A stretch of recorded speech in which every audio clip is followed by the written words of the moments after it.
Hari ini saya ketemu dengan Bang Ferdinand ya, yang sekarang makin terkenal di TikTok, bukan hanya di YouTube loh. Nah, dengar-dengar Bang Ferdinand hari ini nggak ikut demo. Loh, kok nggak ikut? Ah, beneran ikut? Wih, kita ini penggerak, bukan sekedar hadir, bukan sekedar datang.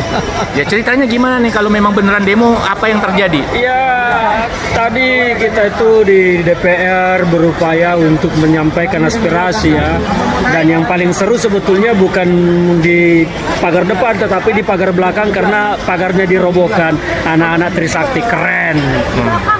Intinya kita sebetulnya aspirasinya adalah menolak upaya-upaya dari DPR yang ingin berniat menganulir putusan Mahkamah Konstitusi dengan cara melakukan revisi terhadap Undang-Undang Pilkada.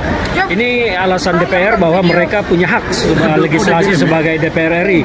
Tapi ini adalah sebuah pemahaman yang salah ya. DPR itu memang punya hak legislasi, tetapi ketika Mahkamah Konstitusi sudah mengeluarkan sebuah putusan, maka revisi dari undang-undang tersebut harus mengakomodir dan menyesuaikan terhadap putusan Mahkamah Konstitusi. Karena ini tentang hukum. Jadi kita ini adalah negara hukum, maka keputusan hukum jauh lebih tinggi di atas keputusan politik. Itu harus dipahami. Contohnya, ketika kita mau memberhentikan presiden pun, DPR sudah menyatakan presiden diberhentikan. Presiden itu belum berhenti sebelum disahkan oleh Mahkamah Konstitusi. Nah, disitulah posisinya lebih tinggi keputusan hukum daripada keputusan politik. Nah, sekarang DPR dengan alasan memiliki hak legislasi ingin menganulir, menggugurkan keputusan hukum dengan keputusan politik. Jadi DPR, saya kecewa ya, saya agak sangat kecewa melihat teman-teman banyak yang orang-orang pintar di sana, tapi kok bisa salah memahami tentang posisi Mahkamah Konstitusi dan DPR. Tapi saya duga sih mereka bukan tidak memahami, tapi mereka bermain drama, bersandiwara, pura-pura tidak tahu hanya demi sebuah kepentingan yang memang sedang diusung oleh mereka, yaitu kepentingan kalau Bahlil menyebutnya Raja Jawa. Kira-kira seperti itu sih pemahaman saya. Jadi saya tadi hadir di DPR itu menyemangati teman-teman dan menyemangati adik-adik mahasiswa yang bergerak untuk mencoba mengembalikan track demokrasi kita kepada jalur yang sebenarnya dan kepada posisi kita sebagai negara hukum yang harus patuh terhadap konstitusi daripada keputusan politik. Ingat bahwa Indonesia adalah negara hukum, maka keputusan hukum di atas segalanya. Kita bukan negara politik parlementer, tetapi kita negara hukum, itu amanat konstitusi. Jadi teman-teman di DPR juga saya harap mereka memahami ini, mereka mengerti tentang tatanan lembaga negara kita dan tatanan sistem kenegaraan kita. Harus paham bahwa Mahkamah Konstitusi itu adalah keputusan hukum tertinggi. DPR boleh disebut keputusan politik tertinggi, tetapi itu belum bisa menjadi landasan terhadap peraturan-peraturan yang mengikat pada penyelenggaraan pemilu dan pilkada.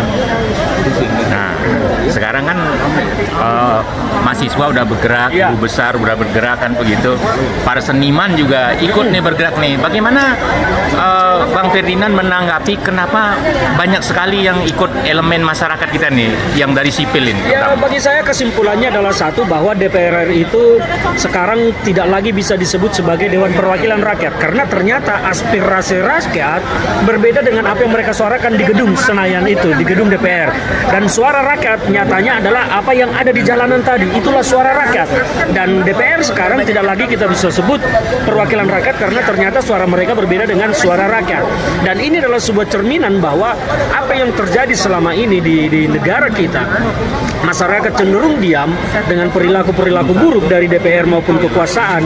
Sekarang mulai menunjukkan rasa kesal, rasa muak, dan ingin bangkit melakukan sebuah perlawanan terhadap kekuasaan yang sudah menyimpang jauh, terhadap DPR yang memang sudah juga menyimpang. Jadi ini adalah sebuah pesan keras, pesan nyata kepada pemerintah dan kepada parlemen DPR kita.